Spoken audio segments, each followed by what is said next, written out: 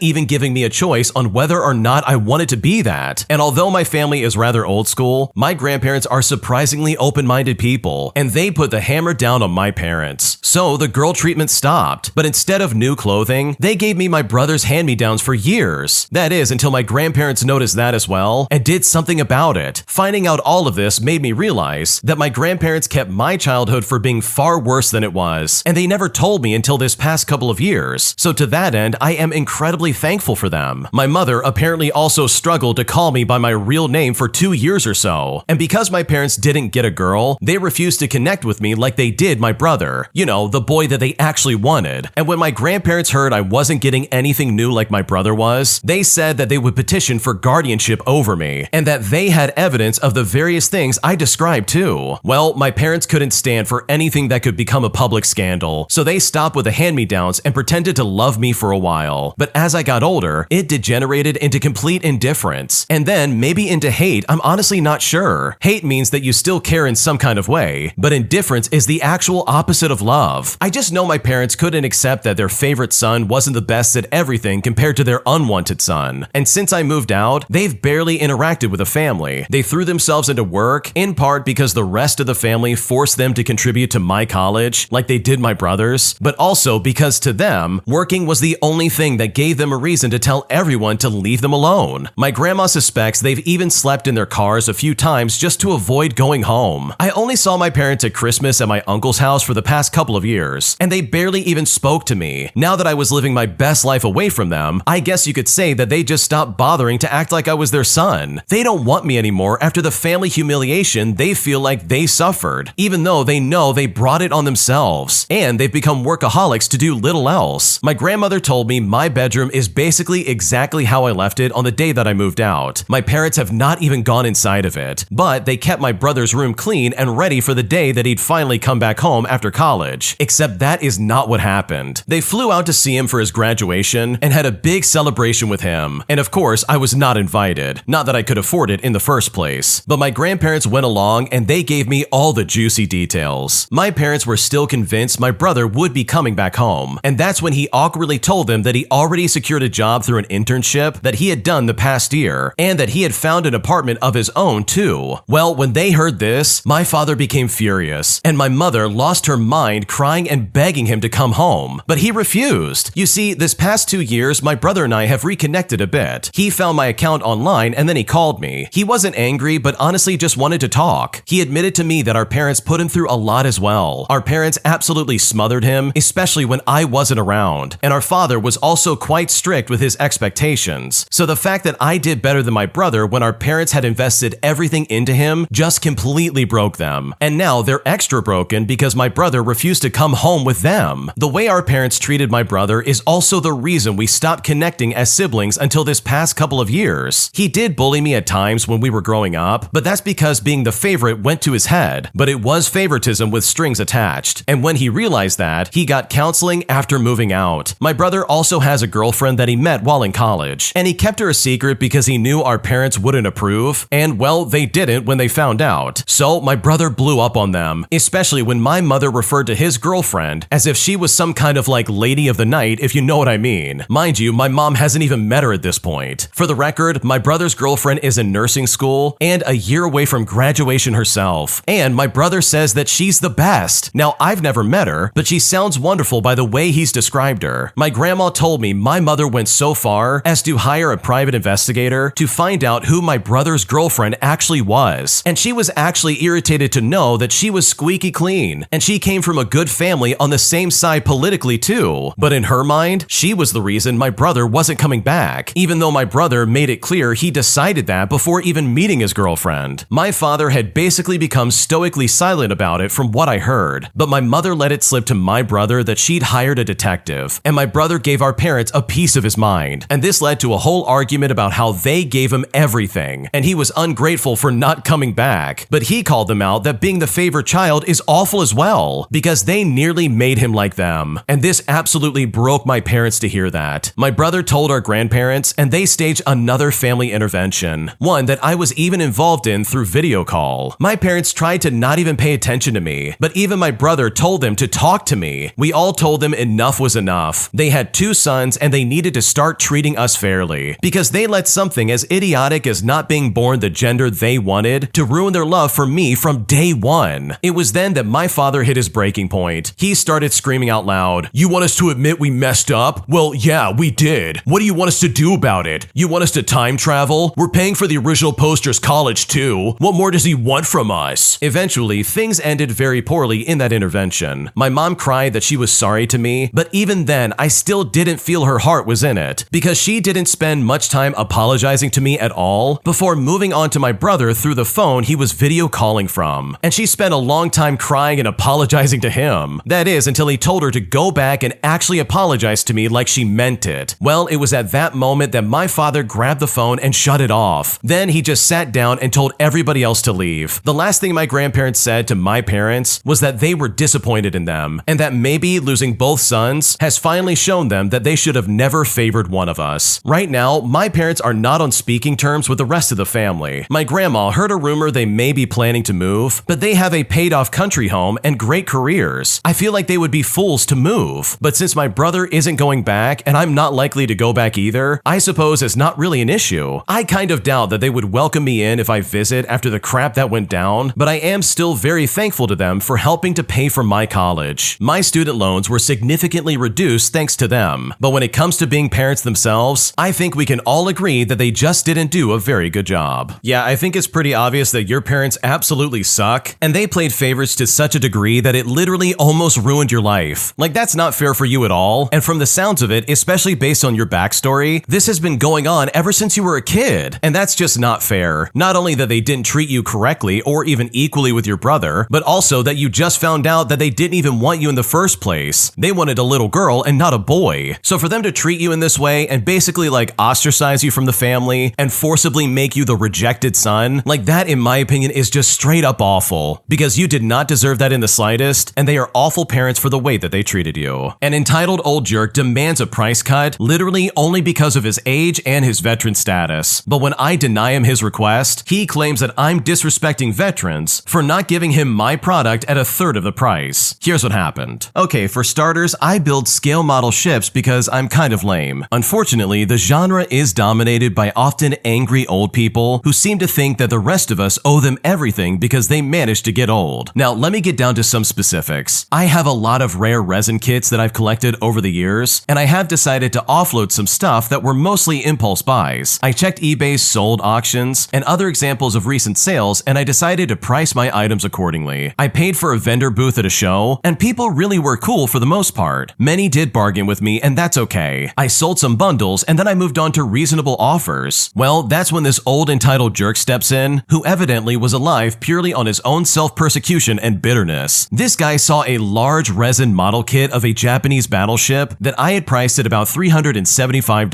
This was the original retail, with recent sales well north of $400. He came by a few times, and he grumbled about my prices being too high for people on fixed incomes, but I honestly just ignored him. Well, towards the end of the show, he came back to my booth and offered me $100 for it, but I just flatly refused. He told me he'd always wanted that kit and would build it, and that he's a disabled veteran that feels better when he builds. But I was unsurprised given his previous whinings at my booth and prior shows. I'm not joking when I say he tends to walk even more laboriously when trying to rip off a vendor. So I told him thank you for your service, and then I said I would sell him the kit for $325 cash, which is what I paid for. Well, when I said that, the dude fell into a complete rage, accusing me of disrespecting veterans. He then told me to my face that I take advantage of old people who don't have the money for expensive things. Now, as a side note, this guy has gout breath, and trust me, if you know, you know. I reminded him that this is a hobby. It's not his home or his food bill or his transportation. After calling me everything but a white boy, the man kicks my vendor table and stomps away like a petulant sixth grader. Now, what was the worst part about all of this? I had other old entitled modelers asking me why I couldn't work with him because of the aforementioned reasons. They were less antagonistic, but they were kind of rooting for his side as well. And these same people wonder why younger folk don't attend scale model shows, or why it's becoming increasingly hard to find vendors who don't simply use an online auction or some kind of marketplace. I'm all down with giving deals, but trying to guilt someone into compliance is honestly a really awful thing to do. Yeah, that's really rude in my opinion. Just because you want something and you're like really adamant about getting it, doesn't mean you have to be like, wow, you disrespect veterans. You're making me pay full price instead of giving it to me at a third of the price. Like seriously, that is so obnoxious and so uncalled for. The original poster wasn't disrespecting this guy because he was a veteran. He was polite and professional, but still remained firm on his prices and said, listen, this is what it cost. So good for you for standing up for yourself, because this guy was completely out of line. Am I the jerk for yelling at my neighbor's kids after they knowingly scratched my car and then rode off on their bikes to try and avoid any kind of responsibility? Because right now in retrospect, I worry that I might have taken things a bit too far, because right now I really don't know what to do. Here's what happened. Okay, so today I was doing some yard work when the neighbor's kid, who is about 15 years old, came out of their garage with their bicycles. We share a driveway since it is a townhouse block, and I had my car parked outside. Since I just got a new car a few weeks ago, I am admittedly paranoid about any potential damage. So as they wheeled their bikes through the space between my car and the neighbors, I was watching very closely. Once they reached the end of the driveway, one of the kids put the bike on the kickstand and walked back towards the house. And as they walked away, the bike fell over, hitting the side of my car. When they heard the bike hit the car and fall to the ground, they looked to the side of the car and then directly at me. And then they got on the bike and rode off. Well, I got up to check and see if there was any damage, and there was a black scratch on the bumper. The other sibling, who had not ridden off yet, was there, and I told him that the other had scratched the car and took off. So they said they would go get them and come back, and a few minutes later they returned. Well, when they returned, I raised my voice at both of them, and I said that when you damage someone's property, you don't pretend that it didn't happen. You apologize and you try to make it right. They were saying that they didn't see the scratch and that they didn't hear it, and all sorts of other excuses. But since they made direct eye contact with me when it happened, this only made me angrier. After a few minutes, I managed to get the scratch off the car, so there was no damage and the kids rode off. But with all of this in mind, am I the jerk for yelling at these kids instead of waiting for their parents to return home? What should I do? No, I don't think you're in the wrong for yelling at these kids, because clearly they did not want to get in trouble for something they definitely did. Whether you remove the scratch or not, the fact that they rode off trying to like escape any kind of responsibility, in my opinion, is super inappropriate, because you have it right in my opinion. If you damage someone's property, you absolutely need to fess up to it. It is the right thing to do in my opinion, especially when you do it literally right in front of the person who owns the property. So no, I don't think you're in the wrong at all, because the way these kids acted by running off, in my opinion, is completely unacceptable. My toxic entitled father demands that I allow him to move into my home, despite the fact that he has burned every bridge in my family, as well as mistreated mistreated me, my mom, and my kids. So I decided that enough was enough, and in that moment, I put my foot down hard, telling him exactly how I feel after so many years of awful treatment. Here's what happened. Okay, so my parents are divorced because my dad cheated, and there is a lot I could say about this, but when it comes to having a short version, basically, my mom found out my dad was cheating, and she started the divorce proceedings. As a result, my dad got vindictive and started to allow and encourage his mistress to get vindictive towards my mom. Well, when his mistress broke up with him, he tried to come crawling back to my mom, who shut the door in his face. And as a result, he spent the whole divorce process lashing out at my mom, me, and my other siblings and our kids, all the way to the point where we had to all go no contact with him. Anyways, the divorce was finalized. Dad and his mistress have been on again and off again, and they even had a kid together. There was some drama where he denied the kid was his, but when he got a paternity test, it all proved that it definitely was his. Well, fast forward, and he actually showed up to my house a few weeks ago and told me that he was going to stay with me. Mind you, he didn't ask me, he told me. And not just that, but he also told me that while he was here, my husband and I needed to move into the guest bedroom so he could use our room as it was an in-suite. Because, you know, he definitely needs that. Now, as you can imagine, I put my foot down, and I put it down hard. I told him after everything he did, how dare he darken my doorstep, and worse, not even apologize, not even to ask how I am or how his grandkids are, but instead to dictate to me that he is staying in my house. I am normally a pretty calm and go with the flow kind of person, but I just lost it, and I screamed all the things that he did to us. The vindictive attacks, the way he used my kids as weapons to get back at me, and the smear campaigns that he led against my mom. Well, he ended up screaming back, "When you came crying home after you broke up with your ex, I let you stay in my house and eat my food, and I just let you come home. I didn't act like a complete jerk like you." Now, to be clear, the breakup he's talking about was when my former fiance cheated on me with multiple women. Oh, and also for anyone who hasn't read my previous post, it is not his house. It's my mom's, and he tried to steal it from her during the divorce to give it to his bratty mistress. So at that point, I decided just to shut the door on him. Long story short, the police had to be called as my dad refused to leave. And I even found out today why he tried to stay with me. His mistress has been bleeding him dry with child support and alimony. I think they've broken up for good, and he's had to sell every asset he had, and now he's completely broke. And I know this because he's staying with my uncle, who is his brother, and he called me to let me know exactly what's going on. The saddest and funniest part about all of this is how my dad won't stop talking about how heartless and ungrateful I am to literally anybody who will listen to him. And he is posting passive-aggressive posts on his Facebook account about how he does everything for his kids, but then they throw him to the curb. This whole ordeal over the last few years has been very hard. I've been going to therapy and have slowly been coming to terms with the fact that my father isn't the man I thought he was, and he likely never will be. But when he did this, it brought back a lot of hurt. I can't believe he would do this to me. I just don't understand how somebody can do this and can behave this way. But honestly, it is what it is. My dad's an entitled, vindictive jerk to everybody, and I never thought I'd be able to say that, but I'm honestly so glad that I can. Wow, imagine being so entitled that you show up to your kid's house who you have completely betrayed and say, "Oh, not only are you gonna let me in your house, but you and your husband are also gonna have to move out." Like, what was he thinking? After all the things he put your family through, as well as the smear campaign against your mom, and all the horrible ways he tried to use your kids against you, like, this guy is absolutely walking on thin ice. He has no business being around you or anybody else in your family, because he is literally just so toxic. And worst of all, he literally just doesn't care, because he seriously thought he could walk into your house and you guys would just let him in as if nothing happened. So truly, I'm so sorry that he acted this way, and I really hope you never have to deal with him ever again. If you like Am I the Jerk, you're probably going to love Am I the Genius. Check it out, link down below in the description. Also, go to AmITheJerk.com/submit if you would like to submit your own stories. Am I overreacting for not wanting to talk to my partner's family, as they basically said that I wasn't good for my partner since I have been unemployed for about 5 months? Because right now I am still very hurt, and at this point I seriously don't know what to do. Here's what happened. Okay, so my partner and I have been dating for about 4 years. I'm a lawyer and she works in tech, and we live together. Well, I lost my job this spring, and I qualified for unemployment benefits. I'm also lucky to have an emergency fund and no debt. And my partner's job is great, and she makes plenty of money. This period of unemployment was really good for me, with more time and and energy to reflect, I admitted to myself that I had been depressed for over a year. I also realized that law firm litigation is not the right path for me. So for the first 3 months after losing my job, I focused on healing myself and rethinking my career direction. I went to therapy, I resumed exercise, I reduced my alcohol assumption, I began prescription medication, I kept a clean house and I played with my dog, I improved my relationships, enjoyed outdoor hobbies, read challenging books, did pro bono work, and met many people to chat about different career paths. I applied to about 100 or so jobs, and I even interviewed for a few of them, but it wasn't all that important to me. I also played a lot of video games during this time, often until the wee hours of the morning. I mostly played thoughtful, story-driven games alone, and sometimes when I was stoned. On occasion, I played multiplayer games with my partner's sister, who doesn't have many friends right now in her new city. My mental health improved greatly, and I've been in a full-time, white-knuckle job hunt for the past 2 months. I'm getting more interviews and hopefully something will pan out soon, but I'm supporting myself without issue in the meantime, and I still cover about 50% of our living cost. Well, yesterday, I overheard my partner having a passionate conversation with her mother on the phone. I realized that she was defending someone and accusing her mother of projecting, but I didn't want to listen in. A few minutes later, the call ended and she left the room with a sullen face. Then I asked her about her conversation, and she explained that her mother says the entire family is soured on her relationship with me, and they are very concerned about her. They also know, as a sister confirmed, that I am playing video games most nights and sometimes during the day, and that I use the herb, and as such, they don't think that I'm sufficiently focused on my career, and that our relationship is doomed as a result. Then, last night, my partner received text messages from her sisters. The texts were similar in tone and content, advising that she leave and offering their support. The text messages read as if I'm mistreating my partner, indicating that I'm manipulating her to stay with me while I fail out of my career. This completely caught me off guard. My partner's family seemed to really like me. Both of her siblings have stayed with us. I went to one of my partner's sister's wedding and have had quite a few positive social experiences hanging out with my partner and her other sister. The parents wanted us to go on a trip with them, which I abstained from because I had to work. How did their opinion of me become so negative so quickly after a single career setback? They know my partner isn't paying for me, and my work ethic is fine. My background is more of a hard-working underdog type of story than most, and I'm healthy and motivated again. And I don't mistreat anybody. I'm a gentle person who would totally be supportive of my partner if she actually wanted to leave me. And above all, my partner is an intelligent adult who knows her needs much better than they do. She can make her own decisions. I told my partner today that I don't want to interact with her immediate family anymore, unless doing so is necessary for some important reason. And when I said that, she said that she understood, but she was still upset. So am I overreacting in this situation? We all gossip, I guess, and I may also be overly sensitive to the relative socioeconomic class disparity between my partner's family and mine. And maybe I'm projecting some of the resentment I feel for how I've been treated in other situations by more privileged people. What should I do? Okay, I have to say I can kind of see both sides of this. For starters, I think her family really is trying to seek out her best interest, but they've gone way beyond the mark in my opinion. It's one thing to be concerned about your career path and what you're doing for a job, but it's an entirely different thing in my opinion to be like, oh, he's gonna hold you back. He's manipulative and he's being so terrible towards you. You need to dump him and move along. Because to me at least, that gives off this energy that they were almost like wanting to say that for a long time, and they finally got the chance to like express how they feel right then and there. As if this is somehow like the best opportunity to be like, okay, now you can finally dump this guy after 4 years. But on the other hand, I do understand that they're like, wait a second, this guy hasn't had a job for 5 months, and he's spending all his time playing video games and smoking the herb. Like if I was her family member and I saw that happening, I probably would be worried as well. But I would much rather have a conversation of some kind, instead of saying something like, oh yeah, get out while you can, this is a sinking ship, or something along those lines. Like that just seems like really extreme in my opinion. So with all that in mind and all the context that you could possibly have towards this story, I think you're completely justified for saying that you don't want to talk to these people anymore. They've shown their true colors in a way that you never expected because you thought they had your back to some degree, but it's clear that they want to play the toxic route, and I honestly don't blame you for not wanting to talk to them. My mother-in-law is incredibly intrusive in my life as she is constantly entering our room and cleaning our bedroom, all without my permission. And now, after dealing with this for so long, I feel like I'm at my breaking point because right now I seriously don't know what to do. Here's what happened. Okay, before I go any further, I need to give you some background. I'm a 26-year-old female and I got married a few months ago to my husband. Prior to this, we had been dating for 5+ years. We are from a country where the culture expects married couples to stay with the man's parents. Although I was very against this setup before the wedding, mostly because I already owned property that we could have used, my partner insisted that staying with his parents would be a better financial decision for us. Fast forward to now, and we've been living with his parents for a few months now. I moved into my husband's bedroom, and we have our own washroom as well. But all other spaces are not private, as they are shared with his parents. When we first moved in after the wedding, I noticed that my mother-in-law, who is a stay-at-home mom, would make our beds on days where we had forgotten or maybe we were running late. The one place I can call my own in this home is my bedroom, and it made me so upset that someone had invaded my privacy there. I expressed my concerns to my husband, and he spoke to her, so she stopped. And this was about 2 months into the marriage. At the same time, she would take our laundry in my absence and do it for us. This includes washing, drying, folding, and even putting it away for us. Initially, I thought she was trying to be helpful because I was extremely busy with school, but I still told him to tell her to stop because I don't want other people to be going through my clothing, especially my underwear or anything like that. I've also insisted that I do my own laundry, and after a few months of reminding her, she has finally stopped doing that. My issue is that every time I think she has stopped entering my bedroom in my absence, I find signs that she definitely was there. Every time my husband and I go on a trip or aren't home for a few hours, I come home to see my bed made, my belongings organized, and things put away in closets and dressers. I told my husband that this needs to stop, and he said he spoke to her. Since then, we also started to lock our bedroom door from the outside when we aren't at home, just to indicate that this space is not for others. However, the lock is really easy to open with a fingernail. Now, for context, I'm currently unemployed, but I'm going back to school in a month. I consider myself a clean person, and I make sure to clean our washroom and vacuum and clean our bedroom space weekly, if not more. My husband helps me as well, but he works a lot more hours, so I pick up the slack where I can. The only time there's any kind of clutter is if I or my partner and I are returning from a weekend trip and I have to unpack, but I can't find time to do so. My husband has been coddled by his stay-at-home mom since he was a little kid and doesn't find any reason to be concerned about her actions. I have always been an independent person, and I've lived by myself for several years, so this behavior is really odd and incredibly invasive to me. Last week, I came home from a trip to see my parents, and I noticed that my mother-in-law had supposedly organized all the clutter from our bedroom. She had folded all of our clothing and hung up a painting behind our bed that I was definitely not interested in seeing there. I was really upset at seeing this behavior still continue because my husband had reassured me that he had already spoken to her on multiple occasions. Well, I got really angry, and I told him that he must not have said anything to her if she thinks it's still okay to go through our things and our personal space. That same day, he spoke to her again and informed her that when the door is locked, it means that she is not welcome in that space. She then got really mad and said that it's her home and she can go wherever she wants, and that it's not right for us to ask for our space to be untouched by others. Essentially, my mother-in-law intentionally unlocked a locked door so that she could try to help us out, whatever that means. Now, I need to add one more thing. My mother-in-law has a problem with spending and buys anything that she sees. She has too many belongings for a house that size and doesn't know how to keep it organized. Her bedroom, the guest room, and the hallway, and even the basement is an indescribable mess that she hasn't gotten around to clearing for maybe 8 months. And yet she insists that our little bedroom is not clean and it must be attended to right away. I'm honestly freaking out because this makes me so uncomfortable and very weird, especially because she only does it when I'm not at home. I told my husband if this continues, I want to move out, but he thinks I'm being a little dramatic and that I should deal with the problem myself if it bothers me so much. What should I do? Okay, I'm gonna make this very clear and I'm gonna be completely honest. For starters, I understand there's differences of culture and all this other stuff going on, but my God, if I was going through this, I would definitely be moving out. The original poster has their own property. They have their own home that they can live in. So for them to be forced to live with their in-laws in this kind of way, in my opinion, from my very limited perspective of this culture, is very strange and foreign to me, and I just would not put up with that in the slightest. Now, if this house was big enough and there was enough room for you to have your own space and do your own thing, then I'm sure this wouldn't be a problem. I'm sure you and your husband could coexist with your in-laws no problem. But the fact that you have one room and one washroom to even have some kind of privacy, even though you've tried to lock the door on multiple occasions, that would drive me insane, and there's no way on on earth I would ever put up with that. So in my opinion, if I was in your shoes, I would be making plans to get out of that house. The mother-in-law in this story sounds incredibly intrusive, and she literally does not care about your privacy in the slightest, and that is not something that I think you should ever have to put up with. I've decided to go no contact with my friends whom I've known for a long time after they have repeatedly taken advantage of me. Here's what happened. Okay, so I'm celebrating 2 years of no contact with my ex-friend of mine, who we will call Emma, and I figured this would be a good place to share the story of our friendship. Emma was bullied a lot, so I became her only school friend. As a result, her parents love-bombed me. They were buying me gifts and calling me Emma's savior and all this other stuff. Our other friend, who we will call Kate, was her childhood friend, and we became a cute group of 3. But by college, I realized Emma was falling far behind in maturity. Her mother would guilt trip me and ask me to help her poor daughter with basic things, including catching the bus with her or driving her, even though she could drive herself. It became very one-sided, with me paying and planning everything. To trick her into making more effort, I would make up excuses, teach her how to do it, or just simply tell her to do it herself. But things did not improve. Now, for example, we traveled with my new college group, and by the end of it, my friends politely asked that I don't invite Emma again. She made us almost miss flights and other deadlines because she wanders off to call her mom, or she loses things, or gets scammed, or randomly starts unpacking her luggage in public. She always needed basic help. She never pitched in for the Ubers or any of the food, and the hotel mixed up the rooms, and she refused to swap to try and make things easier for everybody. She even tried to interrupt and third wheel my one date night with my significant other, leaving me endless missed calls, pestering us for our location, and wanting me to pay for her Uber to meet us. I cried many times that trip, and I didn't want to upset her, so I told her the trip was too stressful in general. But her response was to say, well, I had fun. You just try to control things too much. Fast forward, and for her 25th birthday, she invites me and Kate to a dinner, but at the last minute, books a 5-star hotel room for us and asks us to pay her back our share. But I just straight up refuse, saying I have plans before the dinner and the day of. But Kate sends me a direct message privately, and she says to me, this is really important to Emma. It'll mean a lot if we did the hotel, and it will be just like a sleepover. Just pay, and we'll do things differently next time. So I gave in, and I ended up paying. During the dinner, Emma was unimpressed by my gift, that it was just Chanel lipstick. When it came to paying the bill, Emma says, you guys pay between the two of you, I'm the birthday girl. And I say we should have discussed this beforehand, and they both turned on me by saying, you should know the birthday girl never pays. While they went to the other bars, I faked feeling sick and went back to the hotel room, calling other friends and my significant other for support. And that's when I decided to stop being friends. I left the first thing in the morning for my next event, upsetting both Emma and Kate because they actually hadn't organized a ride home, as they expected me to just drive them home. Now, I hadn't spoken to them for months, but they eventually begged to meet up and celebrate my birthday. And the event went surprisingly well until the bill came around. Now, I do not drink, but they went through 2 bottles of wine and cocktails. And despite all that, Emma wanted me to pay. She said to me, you invited us out? You're the birthday girl treating us to a night out. And I'm thinking to myself, you are such a hypocrite. Kate was more reasonable and suggested paying food 3 ways and they would pay for their own drinks. But Kate's card wouldn't work and Emma never pays, so she forgot her PIN, meaning that I ended up paying. Kate immediately transferred me money, but Emma definitely didn't. And so began the final chapter of our friendship. For weeks, Emma kept dodging the question of paying me back for dinner, as well as for some concert tickets that she also owed me. I even started giving deadlines. I said to her, please have this done by tomorrow. Her response would be like, hey, how was your weekend? Or she would just read the text message and not say anything else. I mean, the audacity of this lady. I eventually called Emma asking why she hasn't paid me back, and it's then that she admits that she doesn't know how to transfer money. We walked through it together, but she still never made the payment. I chased her up again on text messaging, and I'm still just completely ghosted. I asked Kate to get Emma to transfer me the money, and she said, that's weird, she always pays me back. And that really hurt to hear. I continued to chase Emma again a few days later, but I'm still completely ghosted. And at this point, I had had enough. I sent her both concert tickets, and I told her to go with her sister because I'm not doing this any longer. But much to my surprise, that's when Emma immediately pays me. It took almost 2 months. She made all of the excuses you could possibly think of. She said to me, I'm tired and I don't check my phone. You don't know how hard it is to be a receptionist. You expect so much of me, and this outburst has came out of nowhere. I can't believe you're punishing me. I then sent her a long text message about everything I had bottled up, including the travel story, her birthday and my birthday being taken for granted and then some. And then I asked for space. Kate then calls me angrily and demands that I apologize for hurting Emma's feelings. But I said no, I'm not apologizing for this, and I'd like for the both of them not to contact me. A few days later, Kate sends me this big text message, and she does apologize, but then she accuses me of being inconsiderate. She says that I'm controlling and impatient. She justifies making no effort when traveling or for any social events because she's a guest and I'm apparently in charge. She even goes further to say that this is my fault because I should have been more clear with telling her to plan, pay, and put in effort, and that I should apologize for creating all this drama and hurting her. She ends her text passive-aggressively, saying to me, "Since you're so hung up about this and need me to make more effort or whatever, I'll plan the next thing. Are you free this next weekend? Where do you want to go? I'll go ahead and book it." But instead, I asked for a month of no contact, and then she didn't even respond. A month passes and I get another angry text message from her. She says to me, "It's been a month and 1 day now. Why haven't you reached out? I said I'll book this time. Stop hiding. We need to meet up and fight it out." Well, I declined, and I said the break helped me realize that I'm happier keeping our distance for now, and that I wished her well. And after that, her and her family immediately blocked me on social media, and that was it. Now, obviously, I'm well aware of the mistakes I made. My boundaries were not strong enough, and I fell for the love bombing, and I shouldn't have felt guilty for saying no. But now I know I will never get treated like that ever again. Wow, your friends can hardly be called friends in the first place. They took advantage of your kindness, they literally took advantage of your money, like straight up, and they quite literally are hypocrites across the board. So honestly, I don't blame you for cutting them out of your life, because based on what you described, they do not sound like good friends in the slightest. An entitled Karen demands that I move my campsite at a public beach, claiming that she wanted exactly where I was already setting up. But after I denied this Karen her request and told her that I wasn't gonna move, she then went into a rage, saying that if I don't move, that she was going to destroy my campsite the second I left. Here's what happened. Okay, so this happened Saturday. My family and I went on a camping trip at a fairly popular lake. I left early with my cousin to secure a site for everybody, but it got way too packed. We got there early enough that there was plenty of space for everybody there. We start setting up some tents, and this lady comes up to us and tells us that she is saving a spot for her family. We asked her which spot, and she actually gestured towards a whole 30-foot stretch of the beach. We then asked her where her equipment was, and she said it was on the way. To which I said, "Okay, well, it's a public beach and our stuff is already here, so I don't know what to tell you." And then I just continued setting up our tents. She tried to tell us that it was claimed, but I explained that it's first come, first serve, and that since it's a public beach, she can't decide that a portion of it is gonna be hers. Now, mind you, there was plenty of space all over, yet for some reason, she demands this spot specifically, despite the fact that we're already setting up camp. She continues whining as we continue to set up, and soon her big idiot husband comes up with a grandmother in tow, and she starts catching them up on everything. The husband is annoyed, but he doesn't bother us about it, and just starts to set everything up himself. Meanwhile, the grandma gets all angry. She says to us, "Well, that's fine. I'm going to destroy their camp as soon as they leave." I then asked her and I said, "Did you actually threaten to destroy my property?" To which she proudly said yes. I then said, "Ma'am, that's actionable." And she was about to say something before the husband spoke up and told her to let it be. It was pretty tense for a while, and I decided to stay behind while my cousin got the rest of the family, but thankfully things were pretty chill between us for the rest of the day. But the entitlement vibes were pretty intense coming from these women. She was telling her husband that I told her she wasn't allowed to camp there because of our camp, but I just rolled my eyes at her, and I told her, "I'm not telling you what you can or can't do. I don't have the authority to do that. We just set up our stuff first, and this is a public beach, so we have every right to be here just as much as you do." She then told me it wasn't fair because she had a big group coming, and I said, "It's Saturday. Everyone coming here is likely to bring a big group too, us included. You aren't the only one, and life isn't fair." She then got pretty livid at me saying that, but you know what? It is what it is, because this entitled Karen was just that, super entitled and very disrespectful. I can't imagine being so delusional that you would think it's okay to say, "Oh, I'm just going to destroy your setup as soon as you leave." So not only were these people planning on destroying your property, but they also said it out loud for everybody to hear. Like seriously, you've got to be either really dumb or you really are just a massive piece of garbage. And it's also so weird that they're fixated on this campsite specifically, because the original poster said it best. There is this massive stretch of beach. They could literally set their campsite up anywhere along that beach and be just fine. But no, they just have to have this spot. This is the only spot they could ever want, and if you don't hand it over, they're going to destroy your property. Like, that is such an insane leap in logic and such a weird sense of entitlement. It honestly should not have gone unpunished. So good for the original poster for standing up for themselves, as well as not taking this garbage sitting down, because this entitled Karen absolutely deserved to be put in her place. If you like Am I the Jerk, you're probably going to love Am I the Genius. Check it out, link down below in the description. Also, go to AmITheJerk.com/submit if you would like to submit your own stories. Would I be the jerk if I asked my bridesmaid to drop out of my wedding since she's refusing to follow one of the most basic rules I could possibly offer? Here's what happened. My fiance and I are having our wedding in a little under a year, and we are so excited. I mean, this guy is the best man a girl could ever ask for. But if you haven't been through the wedding planning process, it is a nightmare. And the costs, I swear, just keep going up every single day. We dropped close to half of our budget on our dream venue, and we're also skimping on other things, including having a very small wedding. This venue is amazing, but it is very strict on certain things. Smoking is prohibited, which is fine. And in addition, the herb, if you know what I mean, is outlined individually as a big no-no. So there's no edibles, no smoking, no dab pens or anything, which is totally fine by me since my fiance and I don't smoke. Since this is a small wedding, the bridal party is also pretty small, but most of my bridesmaids are stoners. Well, my contract made me worried, and I have reached out to them about asking them not to bring any herb, including edibles. Now, every single girl except for one basically said you don't even need to ask. I wouldn't even think of bringing that to your wedding. This is your day. But the other girl, on the other hand, said that she was going to bring an edible to take after the ceremony. But I told her that it's specifically outlined in my contract that no guest or anyone can have it, or they will literally stop the wedding and everyone has to leave immediately. In addition, if you even have this on you, we will not get refunded for anything, and we will also lose the security deposit of $5,000. Well, she said to me, "It's fine, I know what I'm doing, no one's gonna know, and I was just gonna hide it from you anyways." Now, I still have time to talk to her again, but I'm very frustrated and very anxious because I could literally lose thousands of dollars if she gets caught. Even the website also specifically says that no one can bring that to the venue. My fiance and I are also planning on possibly having a dry wedding as we do not drink. So would I be the jerk if I asked her to step down? I plan on having a big meeting with everyone and outlining the contract again, and if she gets mad, then I'm just gonna tell her to drop out. What should I do? No, you would not be the jerk for kicking her out of your bridal party. Like, seriously, what is she thinking? You specifically said, if you do this, we're gonna get in trouble. And the venue itself has said, yeah, you cannot bring that on our premises. So for this bridesmaid to be like, oh, you're not gonna know about it, I was gonna do it anyways. Like, that is so inappropriate, it's not even funny. She's literally putting your wedding at risk, all because she wants to take an edible after the wedding. Like, seriously, that can't wait a couple of hours. You're not asking a lot out of these people. And the original poster even said that in their state, this substance is illegal. So no, I don't blame you for wanting to kick her out, because if this was my wedding, I definitely would be doing the same thing, because she is jeopardizing you and everybody else's enjoyment of your big day, and you do not deserve to have that kind of added stress in your life. Am I the jerk for telling my sister to please stop talking about her divorce around me, because I feel that her divorce is literally her own fault, and I'm honestly so sick of hearing about it. Here's what happened. My sister and her husband are getting a divorce as he moved out of the family home and filed. My sister didn't see it coming, despite warnings that it could happen because she went behind his back. The story basically goes that she married him knowing that he had absolutely no interest in having his mom, stepdad, or half-siblings in his life. He didn't like his stepdad. He didn't want half-siblings. That was something everyone in our family knew. He was open about having no desire for contact. Well, my sister married him, had kids with him, and then decided he was wrong to deny his family for being steps and halves. So she was making contact and introducing the kids behind his back. She argued with him when he found out and said if nobody else, his half-siblings deserved to be included because they are the most innocent in his family. They didn't ask to be born, and they were not a part of any of the wrongs his mom and stepdad did. He told her he wanted nothing to do with them, and that they were not his real siblings anyways. He also told her that she had gone behind his back and had completely betrayed his trust, and he was not going to stand for it or allow their kids to see that man as grandpa or those kids as uncles and aunts. My sister doesn't want her marriage to end, but has also been pissed at her husband because he's correcting stuff that she told their kids about the stepdad and the half-siblings, and has told the kids that the stepdad and half-siblings are not family. She's mad at him for that because the kids are more resistant now to contact with their parental side and don't call them grandparents, aunts, or uncles or anything like that anymore. But on top of that, she also doesn't want to divorce her husband husband. It is a mess. It is absolutely crazy. My parents are encouraging her to open up and try to talk about it, but I'm much less sympathetic and much less patient. It's 6 months later since he filed, and I can't be around my extended family without hearing all about this. My sister goes from bad-mouthing her husband to then saying that she hopes he calls off the divorce and that they can work it out and be a family again. My sister also tries to talk to me just one-on-one about all of this. I think my reasoning for being so indifferent to this and being annoyed about hearing it is because she knew how I felt. She knew what his boundary was regarding his family. She had a choice not to marry him. She had a choice not to go behind his back. So to expect that he'd be fine with it when she knew, regardless of what anyone thinks of his actions, still proves that she was not that smart and that the results of her actions should not come as a surprise. Basically, I just don't feel bad for her. I do, however, feel bad for the kids being caught in the middle. When my sister tried to talk about the divorce again 2 or 3 days ago, I asked her to stop talking about it with and around me. She asked how I could be so cold, and I told her, well, it's not like people didn't warn her. In fact, my parents did before they got married, because they didn't love how her husband felt about the half-siblings either. I also explained that I'm tired of hearing about this over and over again. It is honestly getting so old. So am I the jerk for speaking my mind to my sister? What should I do? I don't think you're the jerk at all. Your sister clearly made an awful decision, and it's one that was very calculated and very misleading. She literally went behind her husband's back and brought the kids behind his back to meet these estranged family members. Like, if I was in the husband's shoes, I would feel so violated and disrespected. Like, this is a very hard line in the sand. He very clearly did not want anything to do with that side of his family, so for the wife to do that, in my opinion, is a massive deal breaker. And I personally find it very comical that she's so suddenly surprised that he's like, oh yeah, I'm getting a divorce. Because what she did, in my opinion, is completely unforgivable. And if I was in the husband's shoes, I would have done the exact same thing. My mom's boyfriend and next-door neighbor played a horrible prank on her that left my mother as a complete wreck. And now I seriously don't know what to do. Here's what happened. So my mom, who's 59 years old, has been dating her next-door neighbor who's 78 years old, and they've been dating for about 2 years. For the sake of the story, we'll call this next-door neighbor Mark. Currently, she's out of state visiting her mother, and last week, while I was at work, she called me in a complete panic. She said her condo kitchen, which is being remodeled, was flooding the entire building, and I needed to rush over with my spare key to turn off the water. I told her I'd leave immediately, but it would take me about 45 minutes to get there, and I suggested that she call Mark to try and break down the door since he didn't have a spare key. After hanging up, the seriousness of the situation hit me. I worried about the potential damage and the financial consequences for my mom, including lawsuits from other condo owners, and possibly losing her retirement. As I was drafting a message to my boss to explain why I needed to leave, my mom called me again. She said to me, "Don't go. Mark was playing a prank on me." And when I heard that, I was horrified. What kind of person thinks that this is funny? Mark knows my mom has anxiety and has been stressed about the remodel, and I just cannot fathom why he would do this. This morning, my mom provided some more context. She believes Mark did this out of pure revenge because she refused to leave him her key to install a wine rack as a surprise. And the more details that she shared, the more calculated it all seemed. He had sent her a picture showing about a foot of water with a message claiming her unit was flooding the building and that the building manager was trying to access her unit. When she called him for more information, he lied about a fire truck and police car being at the complex. He only admitted it was a joke after she told him that I was on my way. She sent him a text message expressing how cruel his prank was, and he responded by telling her to relax and enjoy her vacation without ever giving an apology. I'm very worried about my mom. If she ends the relationship, I'm afraid Mark might retaliate with another cruel act. Living next door to him means there's no way to avoid him. I need unbiased advice on how my mom should navigate this situation. How do you break up with someone who lives next door? How can I even begin to help her? Am I overreacting by thinking he could be dangerous for this prank? What should I do? Okay, first and foremost, I really hope your mom dumps this guy, regardless of if he lives next door or not, because this guy sounds like a bully through and through. He literally pranked your mom all because she didn't give him a key to her house. Like, that alone is creepy enough, but also for him to lie like that and be like, oh yeah, you're flooding the entire complex. Like, that is insane in my opinion, and it is so uncalled for. But I will say, if there is one thing that bullies don't like, it is whenever they get exposed for being a bully. So if she wants to break up with him, if I were in her shoes, I would buy like a doorbell camera of some kind, or even set up cameras around the property, just as a safety precaution against anything that Mark could do. And that is such disappointing behavior from somebody that I'm sure your mom thought she could have a future with. Like, this guy's almost 80 years old old, and he's acting like a complete toddler. So hopefully your mom dumps this guy, because the way Mark was acting, in my opinion, was completely out of line. My coworker who's worked at this job for over 30 years is making my life a living nightmare, and now it has completely destroyed my sanity, as I am so sick of him treating me like garbage on a daily basis. Here's what happened. I'm a 29-year-old male, and I've been working at this restaurant for about a month now, and almost everybody seems nice. During service, there can be some stressful situations, but at the end of the day, we try to help each other out as much as we can. I say hi to everyone, and I try to be friendly, asking how their day was and how they're doing, and so on. Well, there's one colleague that just never returns the friendly vibe. He is a gray 50-something-year-old man who has been there for about 30 years. Whenever he wants to get something done from a new guy like me, he just shouts and doesn't even say please or thank you. And when things are not done in a certain way, or asked in a certain order, or the wrong words are used when asking for a drink, he'll just straight up ignore me. He will shout at me when I'm looking for a wrong table, when I forget to take out the straws in the glasses, etc. Now, I get there are rules for a reason, and that things have to be done in a certain way, but it's the way that he's trying to boss me around and trying to get things done that is just so inhumane. Also, when I ask him if he had a good weekend, he'll just say, yeah, without even looking at me, and then go on about his business. I try to connect with him and have a good chat with him, try to see the positives, but I simply can't seem to find them. Everything that I do wrong, he'll be letting me know, even when it's about absolutely nothing. Yesterday, I was finished with work, and we get to order a drink at the bar for free. He works behind the counter and scolded me for not finishing my glass of tap water, even though I definitely did. It sounds small, but there are so many remarks, and I'm just so fed up with it. Every small detail, every remark or glance is now piling up on me, and I just can't stand being near this guy anymore. It's like my armor fell off, and it's slowly getting to me now. I mean, one of these days, I'll throw a tray of glass in his face, and then I'm gonna get fired. And the thing that rubs me the wrong way is the fact that he only does this with new guys and not the girls. He's a 50-something-year-old guy who has gray hair and glasses, and he'll be playing friendly with all the teenage girls and being the smooth server to customers. But if he comes to new guys, he will be an absolute bully. And it is not just me, because other new guys have also come to me and said, be careful with this guy. He's destroying my sanity at work, and they can't really fire him since he's been there for 30-something years. He is an absolute beast of a server, but he's a frustrated little man destroying young coworkers. And I'm honestly having trouble dealing with this. It really grinds my gears that someone would be like that. I mean, what's the point? He can't be enjoying this, right? He is very work and productivity oriented, but he must realize this makes me a worse server than being constructive and an actual human being, right? I honestly feel like I'm at such a loss because right now I don't know what to do. Okay, for starters, I would just say straight up that there is no point in working at a restaurant like that. That's just my gut instinct, especially when you see someone who's been there for 30 years and they not only haven't moved up from being a server, but also they haven't been fired for the way they're treating their coworkers. So to that end, I think you absolutely have no reason to even bother working at this place, because that guy alone would not make it worth it, because I guarantee you the managers do not care how he acts. But also, on that same note, this guy's trying to play buddy-buddy with the teenage girls because he's a weirdo. He's trying to get close to these female coworkers because in my opinion, he's a creep. And at the same time, he wants to avoid the male coworkers because he doesn't want you to get in the way of him being around these women. Like, this is all just some kind of weird, desperate power play from someone who clearly is an absolute loser. Now, I need to disagree with you on something because in my opinion, it is just not true. You said that they can't really fire him because he's been there for 30-something years, but that is definitely not true. In my opinion, anyone can get fired for anything, and just because someone's worked there for 30 years doesn't mean that they're above the standards set in the workplace. So if I was in your shoes, I would not only be looking for another job because you do not deserve this kind of garbage in the first place, but also I would be complaining to management. I would say to them, guys, this is inappropriate. This guy attacks and treats everybody like garbage, and he's making me and all my other coworkers feel like garbage as well. And based on their reaction to that, I think that might be an indication of whether or not you need to stick around, because if they're dismissive and they're like, oh, he's just been here for 30 years, you just learned to deal with it, then that's like a big red flag that you're like, okay, this place is not for me. But maybe there's a situation where they might do something about it and say, hey, you've got to lay off the new guys. The other aspect of this that I think you really need to consider is that maybe it's time to step up, lace up your bootstraps, and give it right back to this guy. Because if someone's going to talk to me like that at work of all places, you better believe I'm going to give that energy right back to them. I will absolutely be like, no, you are not going to talk to me like that. Because what do you have to lose? You've only been there for a month. The least you can do is set your yourself up for success by saying, okay, if we're gonna work together, you are definitely not gonna talk to me like that. And just because this guy's worked there for what, 30 years, doesn't give him the right to try and talk to you like that. Remember, this guy is your coworker. He is not your boss. He has no power over you. So hopefully this all works out and you don't try to like connect with him any further, because this guy sounds like an absolute loser and you deserve way better than what this guy's trying to give you. Am I the jerk for calling out the volunteer church organizer after all the awful things she said about my daughter-in-law? Here's what happened. So my daughter-in-law just lost both of her parents, her mother earlier this year and her dad when she was 15 years old. I love her like she's my own, and I'm so proud of her and how far she's come along. I am very involved in my church, and we were planning an event for my mom's kids. It coincided with my monthly sack lunch ministry for seniors, so in the morning we'd all make lunches and then we'd do other things. We would make friendship bracelets, run around, grill or tie-dye, stuff like that. My daughter-in-law is not religious, but she does like to give back, so when I invited her, she accepted. We got the lunch supplies and she helped with the lunches. She even offered to go deliver them to the organization that we work with, since she has a big car. Well, this is when the church organizer, who we will call Kathy, started having an issue. She thanked my daughter-in-law and said that would be all we needed from her all day and that she can go home afterwards. But I said no. My daughter-in-law is here to spend the day with me and have fun with everybody. Kathy then had the gall to make an ugly face as she said to me, she's not anybody's daughter. So I said to her, that's okay, she's my daughter-in-law. And I said that just in case Kathy didn't know. Kathy then made another ugly face and said that didn't count and that she didn't even belong here, which really ruffled my feathers. Because seriously, everyone should be allowed. If one of the dads wanted to come join us, I would have said yes. Like seriously, who cares? We got into an argument and my daughter-in-law ended up crying. Again, she just lost her mom. She left and told me to have fun, and I rounded on Kathy. And I told her that what she had just done was as unchristian as I'd ever seen, and that if she can't find it in her heart to welcome everybody to our events, then she should not be the volunteer organizer. Kathy told me, well, tough cookies if you don't like that, and then said I need to take it up with the church office. Now, a few other members overheard the conversation, and as I got ready to load up my van for the sack lunches, a few helped me and got to talking about how awful Kathy has been. After I left, they all cornered Kathy and said they would all talk to the church office. Well, needless to say, she isn't the organizer anymore, and she has been in this position for over 2 decades. She then ended up confronting me after church, raising her voice and getting in my face. She told me that I had ruined her life over my daughter-in-law not belonging to the church, and that she hopes I was happy. Now, I admit I did feel bad after that, but I'm not sure if I should. So am I the jerk in this situation? What should I do? Okay, I'm gonna say it. People like Kathy in any organization are the reason why people stop going to said organization. And I'm sure all of us have met a Kathy in whatever church, club, or any kind of like organization we've been a part of. They try to gatekeep anybody having fun, and they try to act like, oh yeah, you're not really welcome here. You're nobody's daughter. Like this lady absolutely had to go. So honestly, who cares what Kathy thinks? She is literally an idiot for the way she excluded your daughter-in-law, and if I was in your shoes, I would have done the exact same thing. My crazy cousin decides to have an intervention for me as she's convinced that I have some kind of substance problem. But after showing up to my own intervention that I never knew I needed, I quite literally laughed in my cousin's face and explained why she was wrong and incredibly stupid. But now, as a result, my mom is saying that I need to apologize to her as she thinks that I did my cousin a great injustice. So I'm honestly very frustrated and very confused, and at this point, I seriously don't know what to do. Here's what happened. I'm a 27-year-old male, and I have a condition which causes me to overproduce earwax. I don't tell people about it because I was bullied for it growing up, and only my wife and my parents know. Every other day, I have to put medication in each ear. I let it sit, and then I flush it out with a rubber-tipped syringe. This prevents ear infections, vertigo, permanent hearing loss, and worsening of my tinnitus. I have dealt with all of these things to some extent, so I stay on top of my eardrop regimen. If my alarm goes off when I'm with others, I go to the bathroom for 20 minutes and then I just knock it out. If I don't follow my schedule, then I forget, so I can't put it off ever. 2 weeks ago, my mom hosted a family dinner. My cousin, who we will call Karen, saw me waltz off to the bathroom to do my thing with my syringe in hand and asked me what I was doing, but I said it was just a minor medical thing. She kept pushing, but I didn't want to say anything because she gossips like crazy. I told her it's personal and then I scooted past. When I left, she was just standing in the hallway. She then asked me what took me so long and why the toilet didn't flush, but I said it was none of her business, and she responded by saying, oh, well, I didn't mean to offend you. Fast forward forward, and last weekend, my friend called me to invite me out to lunch with some of my buddies, and he said to meet up at his house so we wouldn't have to drive separately. Well, when I arrive at his house, I find Karen and my friend sitting solemnly on the couch. Karen then said that they were here to talk about my problem and that they just wanted to help out, but I said there is no problem. But right then and there, suddenly it clicked in my head what this was all about, and at that moment I couldn't help but laugh a little bit out of shock. She then looked at me and said, "What's so funny?" And I said to her, "First of all, why didn't you talk to my wife or my parents?" But she said to me, "Well, I didn't want to involve any of your enablers," which when she said that just made me laugh even harder. She looked annoyed and said that she was done trying to help me out, and when I said that's all right by me, she stormed out of the house. Well, when she left, I explained to my friends. They knew I have a condition but never pressed me on it, and I guess when Karen approached them, they thought that I was lying. Obviously, I'd rather they know than worry about me being an addict when I'm definitely not, but regardless, I thank them for their support. Well, apparently, Karen had reached out to all of my friends through my social media, and we all got a good hearty laugh out of it, which Karen must have heard because she was, of course, eavesdropping. She then burst back in and screamed at me, "You need to tell them the truth," to which I said, "Yeah, that's what I just did." Eventually, my friends kicked her out, and we went out for lunch, and I thought that was that. Well, my mom called me yesterday and told me that she had talked to Karen about the entire thing and explained. She said Karen was upset with me and essentially called me a jerk for not explaining and for laughing in her face and embarrassing her. But I said I was embarrassed and that Karen had no right to my information. I think she shouldn't go around snooping and making any kind of assumptions. But my mom still thinks that I should apologize. So am I the jerk for the way I reacted to what Karen tried to do to me? What should I do? There is no way on planet Earth you are ever the jerk in this situation. Karen literally jumped to the assumption that you are some kind of addict and said, "Okay, now's my chance to have an intervention." Like seriously, how deep in drama do you truly have to want to get to try and host some kind of intervention based off of information you don't fully have? Like that is completely insane in my opinion, and there is no good excuse for that. So no, you are definitely not the jerk. You didn't do anything wrong, and you absolutely did not have to give her any information if you didn't want to. If you like Am I the Jerk, you're probably going to love Am I the Genius. Check it out, link down below in the description. Also, go to AmITheJerk.com/submit if you would like to submit your own stories. Am I the jerk for not being willing to shave my head so that my sister who has cancer can use my hair to make a wig? Because right now, my mom and sister are furious with me for saying no to their request, and at this point, I seriously don't know what to do. Here's what happened. Okay, so before the story, I want to give some kind of background. Our dad is Pacific Islander, and our mom is just white. My 14-year-old sister and myself were both born in the United States, with our parents divorcing when I was 6 years old. However, I continued to live with my dad until I was 11 years old, whereas my sister stayed with my mom. I live with my mom now because my dad wanted to move back to the islands, but I didn't want to leave all of my friends. However, I know much of my family who still do live in the islands, and I try my best to keep in touch with my roots. This is mostly thanks to my dad, but my sister doesn't do this. Now, about 4 months ago, my sister was diagnosed with sarcoma, which is a kind of bone and tissue cancer. She's had to go through a lot of procedures and spend a lot of time at the hospital, and I've spent a lot of it with her and helping her, and while I don't mind helping her out, when she did get diagnosed, my mom expected me to drop literally everything to be there to help her, meaning that if she was at the hospital, then I'm at the hospital as well. If she's undergoing surgery or a stressful procedure, I have to stop everything I'm doing, including school, and sit in the waiting room as support. But all that I could handle, and it was a bit annoying, but honestly, whatever, I'll do it. However, recently the doctors finally decided they wanted to do chemotherapy, and my sister's hair has begun to fall out. So she shaved her head and is extremely upset about it because she really loved her hair. Well, the other day, my mom suggested that I shave my own hair so that a wig can be made out of it for her. For reference, my hair goes down to below my butt. However, the thing is, you're only supposed to cut your hair when a family member passes away, and it's a tradition my entire family on my dad's side upholds. And to be frank, I like my hair, and I have no desire to shave it, as I've been growing it out since I was a kid. I explained this to both my sister and my mom, but both of them are insistent that I should do it, and that a tradition like that is meaningless, especially since my sister might die anyways. But still, I told them no. They've both asked me several more times, and my sister even begging me. I once again reiterated why I wouldn't, and that asking me to was insulting. Now my sister is upset and saying that I obviously don't actually care that she's struggling, while also saying that I'm not trying to be understanding. However, I have bent over backwards for her, so the fact that she's going so far honestly really hurts. But she's also never asked me of anything like this before, and she is really upset. So am I the jerk in this situation? What should I do? No, you're not the jerk at all. Your mom and your sister are asking way too much of you right now. It's one thing to show up for doctor's appointments. It's one thing to be there for surgery or any other procedure that might be stressful. And it's one thing to drop everything, including school, just to be there for her. But for them to be like, oh, you need to cut your hair so your sister can have it. Like, that is insane in my opinion, and I just don't agree with that. In my opinion, that is taking it way too far, and that's them asking way too much of you. And because you told them no, it literally has led them to bullying you just to try and get their way. So instead of buying her a wig or, I don't know, covering up her head or something like that, or at least explaining to people, hey, my sister has cancer, so that's why she has no hair. Like, instead of doing the obvious things, they literally want to be like, okay, you have to go bald and your sister's gonna have your hair. Like, that is insane in my opinion, and I just don't think that's a good idea. So no, of course you're not the jerk. Your mom and your sister are taking this way too far, and just because you told them no, doesn't mean that you are automatically in the wrong. I found out that my husband has a secret folder on his phone that contains secret sketchy photos of my sister, and even after confronting him about this and exposing him for the things he's been doing, I'm honestly so hurt, and at this point, I seriously don't know what to do. Here's what happened. So my husband and I have been married for 2.5 years and together for 9, and this incident happened this morning. My husband was sleeping, and I took his phone to send pictures from his phone to mine, and I saw his hidden album that I didn't know about, so I clicked it to see what was in it. Well, there were a lot of photos and videos that he took of my sister. They were pictures of her in a bikini or pictures showing her legs and feet. Now, it's important to note that there are videos of pictures that he took, because it seems that he found an old phone of my sister's where she has pictures and videos, and it's videos of her trying on a new swimsuit or something like that. I mean, you can see him recording what is on the other phone screen of her whole body, and then him zooming in on very specific parts of her body. There are also pictures that he took last month of me and my sister in bed while we were just hanging around and chatting with our phones in our hands. He was on the sofa in front of us on his computer, and he apparently took pictures of us and then zoomed in on my sister's body. Another one was all of us with family and friends around the dinner table, and he had his phone below the table taking a picture of her feet. And these are just a few examples of what I found amongst others. And there are also a couple of my best friend, but it is mostly all my sister. Well, I woke him up and I confronted him, and he said that he was sorry, and it apparently started 2 years ago when we had a huge fight just before getting married. Now, for some context, we had a big blowout a little before our wedding, where he discovered I was on an app chatting with people that he didn't know. Now, there was nothing sketchy going on, but I was hiding it, and I was getting close to some people and being friends with them without him knowing. I also had an account to some websites that told stories that were a bit more spicy, if you know what I mean. And I just told him that I like those spicy stories, and that's just a part of who I am. But it is literally all just for me to read. Well, he justified what he was doing by saying that it started then, that he got interested in that website by checking it out, and he started projecting some of those stories into our real life. He said he always felt sorry and wanted to stop, but he didn't. Well, I told him that the issue is not about whatever he likes, but the fact that he has pictures of my sister, who, by the way, I have a very complicated relationship with. We are close as family, but there was always some tension and jealousy between us. He said that this was the most darkest part of him, and he promises to go see a therapist and never do it again. But I just don't know if I can get past this. How am I supposed to behave moving forward? How are we supposed to keep hanging out with my sister and her husband? I feel that everything is broken, that my future is shattered, and I honestly don't know what to do. Okay, this is absolutely so bad. This is seriously not okay, and there is no way on earth I would ever let this slide. That's just my opinion. Like, sure, some people can be more forgiving, but I'm one of those people that honestly I just would not put up with this for a second. And if I did, then there's got to be some crazy extenuating circumstances to like even keep me in that relationship. Like, this guy's taking creeper shots of your sister and keeping it in a hidden folder without your permission or your knowledge. Like, that sentence alone would be echoing through my mind pretty much for eternity, regardless of whatever excuse this guy comes up with. Like, it really seems like he's trying to justify this in some kind of way by turning it on its head right back at you. And that is insane in my opinion. Like, literally, there is no good excuse for that. So honestly, all I can say is that I am so sorry that you're dealing with this, because what your husband did, in my opinion, is completely unforgivable. Am I the jerk for supposedly exploiting a live painter at my wedding after this lady claimed that I wasn't paying her fair rate and that I was taking advantage of her. Because right now I'm kind of blown away by all of this and I seriously now don't know what to do. Here's what happened. I'm a 32-year-old female and I'm getting married next month. I went to a wedding recently with a live painter and I wanted to also have a live painter at my wedding. So I found out that most live painters in our wedding area cost upwards of $6,000 and I realized it wouldn't work in our budget, so I let the idea go. Well, I brought this up to my cousin in Mexico and she told me that she had a friend who we will call Anna who was quite talented and she could ask her for me. Well, Anna called me and we discussed getting her to be our live painter and she showed me some of her previous work. She is very talented and she mentioned that she wanted to build her portfolio in our wedding area and I would be her first live painting client in the United States. She said that instead of payment, if I covered her art supplies, airfare to the wedding place, and a hotel, she would be our live painter. Well, this worked out to be just over $2,000 and I extended her hotel stay for a week after the wedding just so she could go around and explore. We worked this out weeks ago in May and then yesterday she texted me saying that she didn't feel comfortable working with us anymore as she has done some research and found that the market rate for someone of her talents was $3,000 and that if I paid her an additional $1,500, she would be fine with everything. She said that the rate in her area of Mexico is about $2,000, so she was happy before our deal, but since the wedding area is in the United States and that they have a different price scale, she said I was exploiting her. Now at this point, I had already paid for all of my big expenses like the venue and the catering, so I don't have an additional $1,500 to pay her. So I texted her back saying that it was unprofessional to change her previous arrangement and that I felt like she was pressuring me into paying more by hinting that she might not show on our wedding day. Now I did know the price of live painters before I asked her, but I was willing to pay in relation to our agreement and I didn't know that she hadn't researched beforehand a price guide. She suggested our agreement, so I assumed that the discount on top was due to her being friends with my cousin. I have already reimbursed her for booking the flights and the hotel, so I am aware that she could make good on not turning up to the wedding. If she mentioned this before flights and hotels were booked last week, I would still think it's completely unprofessional, but I still would have tried to compromise right then and there. We have not signed a contract, so I'm not sure what I can even do in this situation. So am I the jerk in this scenario? What should I do? You are not the jerk in the slightest, and I think your friend Anna absolutely played you like a fool. She had you get all these things set up, and then she's like, oh, you're trying to exploit me. You're gonna have to cough up another $1,500 just for me to show up. Otherwise, you're gonna be exploiting me. Like, what are you talking about? Anna is literally the one who suggested this price point, and the fact that she's doing this right now after you booked everything, that in my opinion is completely insane, and it's another reason why if you want to have any kind of arrangement like this, you need to get things in writing. I don't care if it's a family friend or like a friend of a friend or someone that you really think you can trust. If it's some kind of like mutual contract between the two of you and there's thousands of dollars involved in said contract, then in my opinion, it all has to be in writing. This doesn't mean that you don't trust her. It just means that you want to cover your base no matter what happens. And this story is a prime example of what could go wrong in this situation. So no, you are definitely not the jerk. You did not exploit this live painter because honestly, she suggested the price from the beginning. And if she's unhappy with that, then honestly, that's on her and not you. Am I the jerk for banning my in-laws from my house after they performed a very cruel prank on my daughter? Because right now, I'm honestly starting to second guess myself. And at this point, I seriously don't know what to do. Here's what happened. I'm a 29-year-old female and I'm married to my husband who we will call Matt, and I am currently pregnant with our first child. I also have a 7-year-old daughter who we will call Fern from a previous relationship. I have never had the best relationship with my in-laws, especially my mother-in-law, due to them judging me for having a child out of wedlock at the age of 22. They have never fully accepted me and my daughter, but I've just brushed it off to avoid drama until they took things way too far at my daughter's birthday. A few months ago, I held a birthday party for my daughter, which included all of my in-laws, and everything was going great until it was time for the cake. When my daughter was blowing out the candles, my mother-in-law thought it was a good idea to smash my daughter's face in it, and in the end, my daughter ended up having hot wax all over her face, and it ruined the cake. She was sobbing, and all the while, my father-in-law was laughing. Luckily, she wasn't badly injured. However, my daughter was really looking forward to this party and was devastated for days afterwards and was really confused as to why her grandparents would do this to her. After the party, my husband and I discussed things and decided to ban my in-laws from our house and future gatherings. We also made it clear that we would not show up to future family events if my in-laws were present. Well, when we announced that, they did not take this well at all and decided to post on social media bashing me and my husband for banning them from their grandchild's life over a harmless prank. And by the way, when they say grandchild, they mean my unborn son and not my daughter. Now, at the present day, me and my husband decided to throw a gender reveal earlier last week, and we obviously didn't invite my in-laws. It was a very happy occasion, but now some relatives from my husband's side are telling us that we were cruel to have not invited them and that we are receiving a lot of backlash. I also think it's important to mention that this isn't the first time my in-laws have done something this cruel to my daughter without apologizing. They've made hurtful jokes relating to my daughter's skin color. For reference, she's half Middle Eastern and has an olive skin tone. They have also mocked her and bullied her for not having her biological dad present in her life and got extremely defensive when I defended my daughter. Now, I don't believe that I'm in the wrong, as I am only looking out for my family's safety and I love my daughter very much and that I would do anything to protect her. But this whole mess has me second guessing myself and has made me think that maybe I'm being way too cruel. So am I the jerk in this scenario? What should I do? You are not the jerk, and I think you are completely in the right for banning your in-laws. Let's kind of go over this for a second. They shoved your kid's face in a birthday cake and severely hurt your daughter in the process. Not just physically, but also emotionally. Like seriously, if my grandparents did that when I was her age, I would be freaking out. I would be like, wait a second, why would they do that to me? It's also pretty obvious that the in-laws in this story are just straight up racist. Like, I'm just gonna call exactly what I'm seeing, but they're literally making fun of your daughter because of her skin color. Like, that's obviously what's going on right now, right? I mean, that is pretty on the nose in my opinion of someone who's just blatantly racist. So it kind of makes sense why they would mock the fact that her dad's not present and literally try to ruin her birthday by shoving her face in the cake. And in my opinion, anybody trying to defend that and be like, oh, it was just a harmless joke. First of all, it's not harmless. The daughter very clearly got harmed. But also, I would question if they also feel the same way that your in-laws feel about your daughter. Like, are they also secretly racist? Like, they literally just don't care about your daughter in the slightest. They're more concerned about the in-laws' feelings than anything to do with the daughter who is very clearly hurt. So no, I don't blame you for kicking them to the curb, because in my opinion, that's exactly what they deserve. My entitled dad shows up to my graduation literally a day early and then expects me to skip all my finals just to hang out with him. Here's what happened. Okay, to start things out, my dad was mostly an absentee dad who I had met maybe 4 other times at this point. And to top it all off, he has never even been to my college before. He and my stepmom wanted to fly in for my graduation, and they wanted to come a week early so that we could hang out. Well, I told him no, don't come until the Saturday that the ceremony is on, because I'll be working on finals and finishing up my 2 internships until Friday night. Well, guess who calls me at 2:00 p.m. on Thursday? He says to me, drop what you're doing and meet me at the bar near your campus because I'm in town and we need to celebrate. Well, I spent the next day and a half using every spare minute I wasn't studying, trying to explain to him that I'm busy with school. He actually said to me that since I already had a good job lined up for me after graduation, that doing finals wasn't important anymore, and I only see him once or twice a decade, so that should be my top priority. And you know what? He was pushy the rest of the time too. For starters, he was trying to get me to let him spend the night in my small 1-bedroom student apartment so that he could drink with me and all my college friends that he has never met before. Then he was telling me to no-call, no-show my student job so that we could get breakfast together. And honestly, all I have to say is that this guy is a buffoon. I'm now in my 30s and I haven't seen him since then, and I honestly don't plan to. It just blows my mind that someone I saw so little could feel so entitled towards my time and decisions during an important life event. And I'm honestly so glad I don't see him anymore, because that guy was seriously the worst. Wow, your dad is a complete deadbeat. Like seriously, the way he's acting is so confusing. So you're telling me he doesn't show up in your life except for like what, 4 other times? And then he's gonna fly into town against your will and be like, oh yeah, now it's time to party. You need to drop everything you're doing. It's time for us to celebrate. Like, dude, what are you doing? You don't even know the person you're trying to party with. You're literally just embarrassing yourself, and you're literally trying to disregard everything that your kid's doing by demanding that they give up on their finals and their internships. Like, this guy's a complete idiot. Who in their right mind who could even say, oh yeah, I'm your dad, would be like, yeah, you should just not go to your finals and we can get drunk together. Like, clearly this guy didn't go anywhere in life, and he wants to make sure that you end up in the same boat. So honestly, I hope you keep that streak alive and you stay away from that guy for as long as possible. Because from the sounds of it, it does not sound like this guy is a good person in the slightest. An entitled Karen tries to steal my walker right from underneath me, claiming that it's not mine and that I'm actually stealing it from the store we just walked out of. Things got so bad that this lady actually got the manager involved in some kind of desperate attempt to make me hand over my property. And I'm honestly still blown away by this interaction, as well as the audacity of this Karen to say the things that she said to me. Here's what happened. Okay, for starters, I had a stroke 6 years ago, meaning that my balance and vision got messed up pretty bad. I can walk maybe 20 to 25 feet on a flat surface without any kind of help, but I need my walker to take long walks, and I take it with me whenever I go somewhere. Now, I normally have weekly groceries delivered to me at my apartment, but every month or 6 weeks, depending on schedules, my mom will take me to a specialty grocery store where I can get a lot of prepackaged meals that I just have to put in the microwave for a while. So we were on one of those trips, and we were waiting in the checkout line. Now, the walker that the insurance covers was a piece of cheap white plastic. So last Christmas, my mom bought me one that is black steel and titanium composition. It also has a pouch on the back for storing things, and when I need a break, I can lock the wheels and it has a fold-out bench that I can sit on. So while my groceries were being checked out, I folded out the bench and I sat down waiting. When we were done, I got up and unlocked the wheels while my mom rolled out with my grocery cart. Now, I had barely gotten maybe 5 feet when the entitled Karen of this story walked up and grabbed my walker. She said to me, "I'll be taking this." And I just said no, and I jerked it away from her and proceeded to follow my mom out to the parking lot. Now, usually, my mom will load the groceries in the car while I leave the walker on the side, and I walk my way around to the passenger seat. And then after loading the groceries, my mom collapses the walker and puts it on top of the groceries. Well, this entitled Karen followed us out to the car and was literally waiting there, tapping her foot, all while we were loading our groceries. I did not trust her, so I just stood there holding onto my walker. My mom said, "Go ahead, get in, it's unlocked." And I just shook my head no, and suddenly pointed the lady as to why I wasn't getting in. Well, thankfully my mom understood and finished loading the groceries. When she was done, she came up to me and folded down the walker while I walked to the passenger side door. My mom folded down the walker, put it on top of the bags in the car, and was closing the door. But right then, this entitled Karen started screaming, "You just stole store property." Now, I don't know if someone had gotten him or what, but a manager type person came out and asked what was going on. The entitled Karen was screaming about how we were stealing the walker and that she needed to use it. The manager then asked my mom about it, and she said straight up that it was mine, and even showed him the plaques bolted on it that had my name, emergency contacts, and my medications and the schedule I was on, just in case I needed them. Well, this entitled Karen wasn't having it. She kept screaming, "I need it right now. You are done with it. Give it to me." The manager then eventually told her that it was mine. It had information on it that pertained only to me, and that if she needed help, they could find her a mobility scooter or something. Well, this entitled Karen didn't like this, and suddenly went from a shrieking harpy to a sweet old lady. She said, "Well, maybe she could leave it here and I could use it and leave it when I'm done for them to come back and get it." So the manager asked us, well, would you be okay with that? And my mom, knowing that we would never see it again, said that we would not be doing that. We had other places that we need to go. Well, when we said that, this entitled Karen started screaming again. So we decided to just drive off. And I don't know how it ended for the manager, but I really hope that he survived that crazy interaction. Wow, this Karen really upsets me. Seriously, who walks up to someone and says, "Oh, I want that right now. Give me that walker, I need it more than you." Like seriously, what is she doing? Not only does she not work at this store, but she's also following someone who clearly needs it and is trying to act like, "Oh yeah, you're just stealing." As if her accusing you of stealing is somehow gonna make you hand it over to her. And you were 100% right. If you left that walker for her to use while you were gone, you would never see that thing ever again. This lady screams as some kind of dishonest monster who obviously would follow somebody out to the parking lot to try and steal their belongings. So good for you and your mom for standing up for yourselves, because the way this Karen was acting is absolutely insane. If you like Am I the Jerk, you're probably going to love Am I the Genius. Check it out, link down below in the description. Also, go to AmITheJerk.com/submit if you would like to submit your own stories. Am I the jerk for telling my mom that I will not follow her weird house rules and that she and her husband need to admit that they messed up? Here's what happened. I'm an 18-year-old male, and when my parents divorced, I was 6 years old. My younger sister was 4 years old, and my younger brother was 3. They shared custody of us ever since then 50-50, but now I don't have a custody thing set up because I'm an adult now, and I'm I'm no longer a part of any of that. And at the moment, I stay with my dad. My mom remarried when I was 11 and my siblings were 9 and 8. Her husband was divorced and had 2 kids of his own who were 8 and 6 years old. He had primary custody of them, but in the summer, they would get longer with their mom. My mom and her husband moved in together a month before the wedding, and from that point on, they created these really strict and really weird rules that basically made sure that we were never a blended family and that there was always some kind of animosity. And here are just a few of those rules. They would say that if you want permission for something, you have to ask your new parent and not the regular one. Also, no biological siblings only playing together. Everyone has to mix in. There was also a ban on bedroom doors because they wanted to see that we're mixing in. It was also required that every day you would tell people in the family one thing you love about them. You also must give everyone hugs before leaving the house, and also you can't say someone's a stepbrother or stepsister or even a half-sibling in the house. There were others, but those were the most damaging ones. My mom told me that she wanted us to be a happy blended family and she did not want favoritism of parents or siblings. She told me I didn't just have a brother and a sister anymore, but I had 2 of each, and now I also had a second dad. And they enforced this too, or at least tried to. The hugs never took off, and I never told her husband or his kids stuff that I loved about them, and I never loved being with them. These rules led to fighting, and it also pretty much caused chaos if they took us places. We were all grounded pretty much all the time at their house. We also started doing stuff to make sure family vacations couldn't happen together. Her husband's kids would make plans with their mom to go to her for weeks when my mom and her husband had vacation plans booked. My siblings and I would ask dad to book his vacation first and then put it in their app. My mom and her husband would also get so frustrated and they'd try to give us these talks. Mom would come to me and say that I was the oldest and I needed to set an example. And now that I no longer go to my mom's house, my siblings don't want to either, and they make a bigger deal out of it. My mom called me yesterday and told me that I needed to help create the family unit that they fought so hard for before it's too late. She mentioned me being the oldest again and how I should be there for a week when we can all be a family. But I told her no, I don't want to. We are not a family. I told her that they messed up. They need to admit it and they need to find a way forward because none of the kids want to be a part of any kind of family that has this many rules. Mom then started crying down the phone to me, asking why I wanted to ruin her marriage and rejected the family that they were trying to be. She was asking how I could say that they failed when we wouldn't even try. So am I the jerk in this situation? What should I do? No, you didn't do anything wrong and you're definitely not the jerk. Your mom and her husband sound obnoxious and she's enforcing rules that literally nobody wants to follow. Instead of allowing this to happen organically, she's literally trying to force it in some kind of weird power play. And that's crazy to me. You can't just force that and be like, oh yeah, we're a family now. It's time to hug each other before we enter or leave the house. Like, I don't know about you, but that would drive me crazy. And if anything, it's just gonna have the exact opposite effect. Like, those kids aren't gonna like each other. They're gonna learn to hate and like despise each other pretty quickly. So no, you didn't do anything wrong. And I think the fact that you're 18 is probably the best part about this story, because at the end of the day, you really can decide where you do and don't want to live. And I know if I was in your shoes, I definitely would not want to live in that house. Am I the jerk for tidying up my son's apartment as a surprise? Because right now he is very angry, and at this point, I seriously don't know what to do. Here's what happened. Me and my husband, both in our 60s, asked if we could spend a night at my son's apartment while he was away. He lives in a different city that was along the way to the destination of our vacation. Well, he said yes, and then he gave us the keys. He told us beforehand that he has gotten some new furniture and is not quite sure how he will arrange it. He told us that the apartment was a bit messy, but if it didn't bother us, then we could borrow his apartment. When we got to the apartment, I decided that I should surprise him and clean the apartment for him. His carpets were a little dusty, so me and my husband carried them to our car to clean them in our own backyard once we got back home, because my son lives in a block of flats. I also put some of his new furniture in places that I thought looked nice so that he wouldn't have to do that himself. We told our son a week later when he came to visit us to get his keys, but he got visibly upset. He told us that we should have asked his permission to take his carpets, arrange his belongings, and move the furniture, or at least given him a heads up beforehand instead of doing this behind his back. He told us that it was disrespectful towards him and his personal space for us to move his stuff without permission, and that it is not something guests should be doing in another person's home. So are we jerks for tidying up my son's apartment as a surprise? What should we do? Okay, in my opinion, and maybe I'm alone in this, but yes, I absolutely think you're the jerk here. You really should not try to mess with someone else's house just because you're like, ooh, I'm gonna do it as a surprise. Like, rearranging someone's personal belongings is really disrespectful and, in my opinion, very violating of somebody's privacy, because that's not why you were there in the first place. So for you to move things around and try to pretend like, oh yeah, I know what you really want. This is something I would like, so you'll like it. Like, that is so annoying, and I would be upset as well. And yes, your son is 100% right. You did this behind his back. And in my opinion, his anger is absolutely justified, because he trusted you to stay there and be a good house guest. But now he probably thinks you went through all of his stuff and possibly snooped around looking for stuff that is none of your business. Because in my opinion, intentions do not excuse poor behavior, and I really think the way that you and your husband acted was completely inappropriate. Am I the jerk for cutting off my toxic father and his wife after they treated me and my girlfriend so poorly in the past? But now that our baby is born, my dad and his wife are trying to work their ways back into my life. And at this point, I seriously don't know what to do. Here's what happened. I'm a 21-year-old male, and honestly, this story has a lot of backstory, but I will try to keep this as short as I can. My parents divorced when I was 13 years old. My dad, let's call him Bob, quickly found a girlfriend who we will call Karen. Karen is 7 years older than Bob, and she is already a grandma, and I'm not really a fan of her. As a quick character description, she is very intolerant, especially with other people's opinions, and does not accept obvious boundaries and is very demanding. Let me give you a couple of examples. She'll say things like, "Your mother really didn't do a good job with teaching you manners." She also said towards my 16-year-old sister, "You are not dressing ladylike, and you are a bit chubby," even though, by the way, she is very skinny. When I tried to say something about that, my dad immediately put it down, and he would just say that she is right. When I got to know her, I didn't think much of it, but through the years, her behavior became more annoying. I couldn't do anything with my dad alone, and I noticed a character swap in my dad. When I was a child, he was a very loving and caring dad. We used to do a lot of sports and fishing, and we spent a lot of quality time together. Well, it really changed last year. We were on a trip, and I was told multiple times that I should be so grateful that I'm allowed on it, even though it was my birthday present. The relationship between Bob and Karen also seemed a bit off. She is clearly in control, and I would dare to say that she is gaslighting him. Over the years with Karen, he distanced himself a bit and also tried to exclude my mom from family events, and did spend more time with Karen's family than his own children. But honestly, this all leads to my main point. My girlfriend and I found out that she was unexpectedly pregnant. This was a big thing because we are still very young, and she was still in her last year of high school and I was in university, and Bob and Karen were supposed to marry 3 months after we found out. So this is where the drama begins. At first, we didn't plan to keep our baby, but it all came along different on the day that we might not keep our baby, if you know what I mean. Long story short, during the procedure, my girlfriend had a lot of remorse and was very afraid. So when she was going to the room for the surgery, in there she had a panic attack. So the doctor decided that he wouldn't be able to perform on the circumstances. It was very shocking news, since it was the last day that we could do it legally. This was a very tough time for our relationship, as well as very challenging for her mental health, because we didn't plan to become parents so young. For reference, we are 20 and 18 years old. Now, my dad was perfectly aware of the situation, as I called him multiple times crying. Well, not even 2 weeks after the surgery day, we got a call from Karen and Bob telling us that my girlfriend was not invited to the wedding, as it would take away the focus from them. They were not willing to find any other ways to solve that differently. We asked if there would be the possibility to tell the family before the wedding and more, but they were clearly not changing their minds. My dad even went so far as to tell me that he was upset that he didn't get the chance to tell my grandparents about the pregnancy because I did already tell them myself. Well, because my girlfriend was not invited, I was clearly upset, and I tried to tell them that I thought it wasn't very appropriate to do that, especially in our situation. But Karen told me that I was being very ungrateful since she had done a lot for me. But honestly, even to this day, I don't know at all what she's done for me. Anyways, the following conversations were awful. My dad told me that I did upset Karen and said I should apologize to her. I asked him I was willing to do that if he told me why she was so mad, but he just shouted at me that I should know why and to just do it. At this point, I just didn't want to say sorry, especially without knowing the reason why. My dad told me that Karen's feelings were very hurt and it was all my fault, and she decided to not talk to me anymore and basically give me the silent treatment until I apologize. So I told my dad that I was also very hurt, but he responded that this was not relevant at all since they apparently never uninvited her and we just made up a false accusation. Now, I was ready to apologize for whatever was going on as long as one apology came back as well. Well, apparently this was an unacceptable suggestion because the shouting all started started again. We then decided to pause the issue since our relationship was falling apart. When we came back to it a couple months later, I decided to put up some boundaries because the fights were very emotionally draining. I told him that I wouldn't apologize if nothing came back, and I would not accept any shouting any longer. Additionally, he should accept my feelings and my side of the story, and we should just move on as I did. The response again was more shouting. Who do you think you are? You are not in the position to determine anything. I am your father and much wiser than you are. And by the way, he sees himself as incredibly wise and knowledgeable, and is disappointed that no one believes him. Well, needless to say, their behavior didn't change, so I would not take his calls anymore, and he even tried to gaslight me with some messages. A week after my daughter was born, Bob and Karen wanted to come because they wanted to see her first, but I declined, partly because it felt entitling, and they weren't really interested in the entire pregnancy. They didn't even ask if it was okay for us. They expected us to accommodate everything. After one disgusting voice message, after I left a negative review on his weird therapy course he's been taking, I decided that this was a bit too much, and I cut contact with them for 6 months. Meanwhile, my sister has told me that he hasn't changed and that Karen even wishes us bad luck, all in some kind of weird ploy so that we will come back begging. Luckily, we are doing very well with our baby, and we are honestly so happy. My remaining family is on my side, but my grandparents urged me to get into contact again. So am I the jerk for cutting contact with them and therefore not letting Bob see his grandchild? What should I do? No, you are definitely not the jerk. Bob and his stupid wife Karen sound absolutely obnoxious. They're intrusive, they're very rude to you, and they treated your pregnant girlfriend like garbage pretty much from the get-go. Like, that is completely unacceptable, and there is no good excuse for that. And I really think you're right about them being interested in seeing your baby. They didn't care about this pregnancy, and even tried to punish your girlfriend because she was pregnant. Like, this is all so backwards, it's not even funny. So for them to react in the way they're reacting right now, as well as all the gaslighting and mistreatment, it all adds up to them just not being good parents and people that you definitely do not want in your life. So you know what? I don't blame you for cutting them off because your dad and his wife are super toxic. And unless they make some major, like, groundbreaking changes, if I was in your shoes, I would never let them around my kid. Am I overreacting for wanting to quit my job after my boss told me that he knew it was a wrong decision to hire me? And after dealing with his awful treatment for so long, I'm seriously at my breaking point, and right now I really don't know what to do. Here's what happened. I'm a 17-year-old female and I really need some advice. So I have a big problem right now. I work at a small family restaurant during the summer holidays, and it honestly hasn't been a great experience so far. At the beginning, one of the waiters touched me inappropriately, who was the older son, who was also supposed to handle the bar. Well, nothing was done about it, and now both of the bosses hate me. He is Italian and a massive jerk, and she is a stewardess and honestly not very nice sometimes. Today was really awful because the son was on vacation for the second time this month for a week, and the boss lady had to take over the bar, but she wasn't there on Thursday and Friday because she had to fly, so I had to take over the bar. And that's not a problem in itself, but today was really busy. With the boss lady and her son, glasses are everywhere after 5 minutes because they hardly do anything. I didn't want to get in trouble with the boss, so I worked really hard to keep everything clean. By the way, I often have severe headaches, and today they were particularly bad. Anyways, I cleaned up everything and asked at 10 if I could leave now, but my boss said no. I should still do the dishwasher and asked if I could stay until 10:30, and I said yes because it wasn't really a question from him but more of an order. So I finished everything, but at that point, I felt really sick and very dizzy. Then my 2 coworkers came and brought me 2 fully loaded trays with even more glasses. I then started crying, more because I was really tired and it seemed like the work would never end. My stupid boss then got really upset and said that it was a bad decision to hire me, that we only had a 4-day week anyways, and that we only made my dessert. He went on saying that I had left early recently, but that was a month ago and not recently at all. And besides that, I stayed half an hour longer on Tuesday. He then said that there would be others who would do the work if I couldn't handle it. He then said quite angrily that I should leave now, and then went back to the kitchen. Anyways, on Friday, I get my tips, and when I asked him for it after a lot of hesitation, because I was really scared of him, he said to me, "Oh, but you can ask for that?" I then drove home in tears and had a really bad panic attack. My mom and brother asked what was wrong, and when I answered, my brother immediately went back to the kitchen to look at his phone or something. I think I totally overreacted or something like that. The reason is that this has happened before, and he is generally really mean to me, and I have to say the boss lady isn't much better. I only have 3 more days to work there since since Wednesday will be my last day, but I really just don't want to go back. It's just that I sold 2 pairs of earrings to my coworkers, and I wanted to give them to them on Monday, and I would like to say goodbye to a few others. I'm only 17, and I'm only supposed to work until 10 o'clock. I really just want to know if I'm in the wrong here. Is this my fault again, like always? What should I do? Okay, first off, no, you didn't do anything wrong, but also as someone who has worked in situations like this, where you have toxic people running the show who are clearly taking advantage of you, I think it's really important to remember that these people are absolute losers, and you can find a better job literally tomorrow. Like, just think about the way this guy's treating you. He's working you down to the bone. He is overdoing it and forcing so much on your plate, literally just because he doesn't want to do it. He doesn't want to give this to his family members. He wants to make the girl who's going to quit in 3 days do all of the work as much as possible. So in my opinion, if that doesn't show that he does not care about you in the slightest, and that he is only going to make your life miserable for these next few days, then seriously, nothing will. It's also really important to know that people like this have no hold over your career. Like, sure, you work there for a little bit, and you probably are going to use them as some kind of like resume filler spot, but you do not have to use them as a reference or anything like that. So with that in mind, and honestly, you can do whatever you want to do, you are under no obligation to stick around and do exactly as they say. You really could quit and not come back for your last few days if you really wanted to. Like, what are they going to do about it? Like, seriously, think about that for a second. They're making your life miserable, and I guarantee you can find a better job than what these idiots are giving you, because these jobs are literally a dime a dozen. And in my opinion, I just don't think you should put yourself through that ever again. An entitled Karen falsely claims that we tried to poison her at our restaurant, and even goes as far as lying that she's not only having a heart attack, but also going to call the police unless she gets what she wants. Here's what happened. Okay, so this happened back on Christmas Eve of 2021. I was only in that day to do final preparations for the big day, to finalize and double check all the pre-orders, and to start write the running orders. Basically, it was going to be a very busy day. I pop out from the office to the floor to grab myself a final coffee, as I expect to finish my admin in the next hour, and that's right when I see the chef standing at a table. So at this point, I know this is either really good or really bad. But then the chef walks off with their plates, so that's when I'm thinking, okay, this is really bad. I get the rundown from the chef, and the couple, who is a man maybe in his 40s and his mother who's maybe in their 70s, accused her of trying to poison them because their sausage was cut in half. So I head over to the table. They give me the same story. Your chef cut the sausage open and tried to check if it was cooked, so that clearly means that she was trying to poison us. Okay, for starters, that's actually just how the dish is presented, and the sausage is sliced horizontally and then propped up on itself. And secondly, if the chef had cut it open to check if it was cooked, then they would have seen it was before they served it to you. So if anything, you are more safe this way. And also, this is literally why we have probes. They then told me that they wanted red wine gravy, and I said to them, well, as you can see on our menu, we don't sell red wine gravy. These people then said, then why did your chef say that she was making some in the kitchen? And the reasoning for that was because our Christmas Day menu tomorrow has red wine gravy on it. So they said to me, okay, so give us some of that. But I said no, because that's literally being pre-ordered, and it has been for months. They then go for the entitled statement of, oh, well, I don't see why we can't have it, which doesn't make sense because someone else has already ordered and paid for it. So yeah, I'm gonna give it to them instead of you. They then start telling me about how distressing this is for his mother, who has a heart condition, and that now she's having a heart attack. I said to them, oh my gosh, I'm so sorry. Please let me call you an ambulance. Well, when I said that, they said to me, no, that's not necessary. So I think to myself, oh, okay, that's real convenient. Anyways, I then tell them that I'm not going to charge them for anything, and that's because this is part of our guest satisfaction guarantee. Well, they refused and say that they will pay full price, and I suspected that they wanted to do this so that they could say that they paid for food that was stolen away from them, but I simply refused. They then said to me, well, we're just gonna leave the money on the table. But I respond by saying, okay, well, I've already told you that I have wiped your bill, so that is already dealt with. Therefore, any money left I will definitely view as gratuity. They then shoot their head over to me and say, we are not tipping you. They then started recording me and asking me to explain myself, but I really don't think they expected me to respond in the way that I did. I said to the camera, hi there, I'm the restaurant manager, and it's currently the 24th of December 2021, and here's the situation as follows. But before I could even go any further, my favorite part about all of this is that he tells me he's going to call the police. He then dials a number on his phone, and I genuinely do not know how this happened, but then one of my waitresses pops her head around the corner from the host stand and says, I'm sorry, but it looks like you've called our restaurant phone. And at that point, I had to turn my head right away to stop from laughing. They then came back with a typical, "You've just ruined Christmas for us." And I just thought to myself, yeah, well, you haven't exactly made mine any better. I've still never seen that video pop up anywhere, which really makes me sad, but this is honestly one of the most unbelievable experiences I've ever had at this restaurant. Yeah, those people were very clearly trying to scam you and your restaurant out of money, or at least trying to have some kind of like smear campaign against you and everybody else there. Like seriously, they not only lied about food poisoning and also having a heart attack, but also said, "I'm gonna call the police." Like all these weird veiled threats just to try and get what they want. So good for you for standing your ground and not taking this for another second, because these people were clearly just trying to scam you. If you like Am I the Jerk, you're probably going to love Am I the Genius. Check it out, link down below in the description. Also, go to AmITheJerk.com/submit if you would like to submit your own stories. Am I the jerk for scolding my wife's nephew in public after he consistently and constantly kept misbehaving just to try and make me, my wife, or everybody else frustrated? Because right now, I'm not sure if I'm in the wrong, and at this point, I seriously don't know what to do. Here's what happened. Okay, I need to start off by saying that my wife and I disagree on this. She said that what I did was pretty messed up, so I'll try to explain as neutrally as I can. We are on vacation taking our kids to visit her nephews. The relevant parts are that there are 5 kids ranging in ages from 9 to 16 years old. The 12-year-old, who is my wife's nephew, is the one that I supposedly snapped at. I rented a large home so everyone could stay together, and I had tried to redirect his negative behavior until it kept getting worse and worse. For example, on the first day, he opened the car door while I was driving over 55 miles an hour, but I laughed at it, joked that that shouldn't happen, and then child locked the doors. On the second day, it was his constant complaining that we weren't all doing the activities that he wanted to do, specifically that he wanted to play pickleball. I tried to explain that as an adult and without any anger, that we flew thousands of miles and planned this trip specifically to a national park to see this area. We have a separate part of our vacation for games and hanging out just like that. Well, he still pouted and complained. So I had all of us do an extra 1-mile hike for the day. And as a side note, I think I might be the jerk for doing that, but everyone, including him, actually enjoyed that hike the most. But maybe it was still wrong of me. On the third day, we were all cleaning the house to leave, and I heard him ask my 9-year-old son if he wanted to go wait in the car. My son then told him, "Why, so you don't have to clean? That's messed up." Now, I did not say anything, and I just looked at the two of them. A little bit later, my wife asked him to help the other kids clean up, and he just flat out ignored her and stayed on his iPad. Later that day, we all went to a lake and he was skipping stones, and eventually he ended up skipping them near people. My wife told him to stop and that he needed to either stand on the other side of them or throw them in a different direction. But he argued with her that he didn't need to because he said that he had good aim. But I interjected and I told him that your aunt asked you to, and that should be good enough. Nobody wants rocks thrown near them. He started throwing them in a different direction for about 10 minutes, but then he threw them right near the other people again. So I stopped him and I told him off in a loud voice. I basically said to him, "Your aunt told you not to do something and you did it anyways. Why are you doing that? Do you think it's funny? Do you like me yelling at you in front of other people? Would you like me to force you to go up to that couple and apologize? Do you think people want random rocks thrown near them? Get it together right now." Well, my wife thinks that I'm in the wrong because in her opinion, it's not my place to discipline her cousin's kid. But in my opinion, I'm aggravated because I informed this kid's mom of all these events after they happened, and she did nothing to prevent the escalation. I think this might be a cultural issue as well, as to me, it seems quite normal for any family member to discipline a child. So am I the jerk for correcting my nephew in the way that I did? Because right now, I'm seriously not sure what to do. No, you are not the jerk. This kid was being obnoxious the entire time this trip was happening, and he was literally testing the boundaries of what he could and couldn't do the entire time. And that, in my opinion, absolutely needs to be corrected. He cannot get away with acting like such a delinquent the entire time and expect to just get away with it. Because let's say he did skip those rocks at those people and it hit one of them in the eye or something like that. I guarantee you that the second that happened, that kid's mom is gonna be like, "Well, why weren't you watching him? Why did you let him do that?" And try to pin the blame on you for not being present for her kid's actions. Like, this really would have turned on you immediately, and I don't blame you for stepping in and being like, "Wait a second, we are not doing this." And if anything, it was more about just like self-preservation as opposed to policing what that kid can and cannot do. Because in my opinion, when you are responsible for the care of a child, you are also responsible for the discipline of that child. And if that kid really is going to act up in that way and the mom's not going to do anything about it, then in my opinion, you are fully within your right to put him in his place. An entitled old jerk almost runs me over with his car, but then tries to flip it all on me and basically try to blame me for getting behind his car, despite the fact that he definitely was not looking where he was going. Here's what happened. So every day I take a walk with my dog around the neighborhood to get him outside and get some exercise for myself as well. Sometimes I'll go in the morning on weekends or in the evening during the week when it's a bit cooler outside. Well, this morning I went on my walk and I typically take the same route, so I pass by the same houses. Most are owned by people who are a bit older, and there are some that are a bit younger, but after living in the neighborhood for 5 years, I'm probably half the age of the average. Right at the start, just down the street from my house, a truck pulls into his driveway and I don't really think anything of it. They also pass by me, so they would have seen me on the sidewalk. I had my dog and my friend's dog that I'm dog sitting as well. Usually, if I see someone get in their car in a driveway, I ensure that they see me, or I wait till they back out if they didn't look around before getting in. In this case, I assumed that they were arriving and not going to be backing out again. And sure, it was dumb of me to assume, but it seems pretty obvious to me. I continue walking, and as I'm right behind the truck, they throw it into reverse and I yell to let them know that I'm there. Well, they immediately start yelling at me. They're getting incredibly aggressive. I quickly see they are two older gentlemen with gray beards and looked like they were maybe in their mid-60s or so. I let them know to check their surroundings and look behind them before backing up. They then start swearing and berating me, saying to me that I knew what was happening. You knew. And I'm just like, no, I don't know where you're going at all times. They did apologize after some exchange back and forth, and at this point, I was pretty upset. The apology was multiple of them saying, "We were wrong, you a-hole," with a pretty big emphasis on them saying a-hole. They were driving slowly behind me on the wrong side of the road as I'm trying to walk away. The driver put his truck in park at one point and opened the door and threatened to fight me right then and there. At that point, I wanted no part of the situation. I told him to get back in his vehicle and not approach me ever again. I had 2 dogs, and likely it wouldn't have ended well for him, but I'm not the biggest guy out there, and it would have been 2 guys coming at me at once. But eventually, they turned around and left. I was probably in the wrong for yelling and swearing at them in response to their aggressiveness, and I was not nice in any way after they started yelling at me. But I mean, come on, my dog is everything, not even considering my friend's dog and how much he adores me. I was so pissed off. I have backed out of my driveway a couple of times with people close by that I didn't notice, and I would always immediately apologize. It was crazy how quickly they tried to blame me and started getting super aggressive. And you know what? People make mistakes. That's life. But you really just need to own up to it. Luckily, no one got hurt and they stopped when I yelled that I was behind them. But I'm honestly so sick of these entitled neighbors, and I really hope I never deal with them ever again. Yeah, those guys were completely in the wrong. For starters, there is no good excuse for them not looking where they're going. Like, you're on a public sidewalk. They're in a motor vehicle and they have every responsibility to look out for you. And you know what? It almost seems like they pushed it in reverse the second you got there, almost on purpose. Almost as if they try to do it like vindictively to try and like make a point. I don't know, maybe I'm wrong, but it sounds like they're the kind of people who definitely would try that if given the chance. So you know what? I don't blame you for getting aggressive and swearing at these idiots, because that's exactly what they were. They were being really dumb and almost got you and those dogs hurt. And it would be far too late if they actually injured you or those dogs in some kind of way, because that would have been absolutely tragic. Am I the jerk for being a supposed bridezilla and not inviting to invite my half-siblings to my wedding? Here's what happened. I'm a 25-year-old female and I would be getting married in a few months. We are in the process of getting invites ready, but we hit a snag because my parents, mostly my mom, are upset that I don't want to and wasn't planning on inviting my half-siblings. My mom is the parent that we have in common, and their dad passed away while mom was pregnant with my half-sister, and she met my dad 7 months after her first husband died. They dated and quickly moved in and started helping her with my half-siblings, and they wanted to become a family. I was born within the first year of their marriage, and even though I'm less than 2 years younger than my half-sister, we were never even close, and I wasn't close to my half-brothers either. They didn't like that mom remarried. I also understand that for them it was very fast, so they really didn't adjust to all the changes that happened in those 2 years of their lives, which I can also completely understand. They stuck by each other though, and that included my half-sister. They made sure that she knew that she was their dad's kids and not my dad's, and that I was a half-sister. My mom did a lot to discourage the use of half, and I remember I started saying it pretty young because my half-sibling said it, and she would correct me and correct them as well. My half-siblings never expressed their dislike of me to my face, but their disinterest said a lot. My half-sister wouldn't play with me. She and my half-brothers would talk to me a little, but it was always like them with me and not the four of us together. Even when the boys moved out, my half-sister was distant. My mom and dad would have these family fun days out, but they usually ended with my half-sister screaming that my dad was trying to replace her dad and he needed to leave her alone. The boys would also come home to see her and would take her out. Sometimes they did it while mom was at work and refused to listen to dad saying no. Other times she'd go with them after school, and I was never invited or included. We are all adults now and things have not changed. My half-brothers are married with kids, and I was not invited to their weddings, and I have not even met their kids. My half-sister has 2 kids as well, though she's not married. I saw her oldest once, but didn't get to interact or anything. They talked to mom, but the relationship is somewhat strained. Mom told them that she was disappointed they were so cold to me, and that they refused to even have a friendship with me. Knowing all this though, my parents want me to invite my half-siblings and their families to my wedding. They know there's no chance any of them would say yes, but mom said that I should still invite them, and that I should show them that we are still family. My dad then told me that it was a bridezilla thing to only think of what I want and not think of what the family wants as well. So am I the jerk for not planning on inviting my half-siblings to my wedding? What should I do? Honestly, I kinda see this both ways, but I side more with the original poster than I do with the family. For starters, I can say that yeah, you probably should still extend the invitation, but in my opinion, I don't blame you for saying no, I'm not gonna do it. These people have absolutely made your life miserable by keeping you out of their lives. They've intentionally distanced themselves from you, and they've basically made it so that you have no connection to them whatsoever. And in my opinion, they had literally years to figure their lives out and try to change that negative attitude towards you, and that alone would give me more than enough justification to be like, no, you're not showing up to my wedding. And also, more to the point, why should you have to invite these people, especially after how cold and distant they've been towards you? It doesn't sound like you acted like that. If anything, this sounds like a one-sided thing that they started, because at the end of the day, you did not ask to be born under these circumstances, and you definitely did not ask these people to treat you so poorly. So in my opinion, I think you're completely justified to turn them away and not even invite them, because just like it was mentioned, there's a very high likelihood that they literally will not care in the slightest. An entitled old customer decides to park his scooter right in front of our double doors and effectively blocks anyone from getting in and out of our back rooms. And I'm honestly so sick of dealing with customers who act this way. Here's what happened. So I work at a popular retail corporation, and I pick up orders for people that ordered online. I have a time limit for these carts, but a lot of times people, usually the older generations, assume that I should move for them. But you know what? They wouldn't have to worry about employees as they're shopping around the store if they didn't take up the entire aisle and walkway. Anyways, in the book section of the store past the aisle is the back wall of the store and the one of 2 sets of doors to the back room. It is a frequently used door by all employees except for front of store people. When employees have large, wide, heavy, long carts or carts in general, this is the door that is the most used. It's easier to pass through the book aisle than to try and make a sharp turn and try to squeeze through a different aisle. And in fact, the book aisle is wider for this exact reason. Anyways, this old entitled jerk on an electric scooter decides that he should park his scooter right in the aisle and just sit and talk on speakerphone for over 30 minutes. My friend, the electronics employee, tried to gently herd the man out of the aisle by asking if he needed any kind of help, but was instead met with a glare and then followed by the lead stare. Several people were stuck pushing through the small aisles with huge carts and unwieldy items, and customers were also struggling to get by this man. He wasn't even talking about shopping or what they needed from the store, but instead he was just having a casual conversation. So I honestly can't understand why he decided to park his cart right in front of the giant swinging doors that people are constantly going in and out of. There was also a perfectly large sort of empty walkway where he could have stopped his scooter and minimized the amount of space and items that he was blocking. But I'm honestly so sick of customers that act like this because they are some of the worst people to deal with in the world. Yeah, that sounds incredibly frustrating, and it sounds like a situation where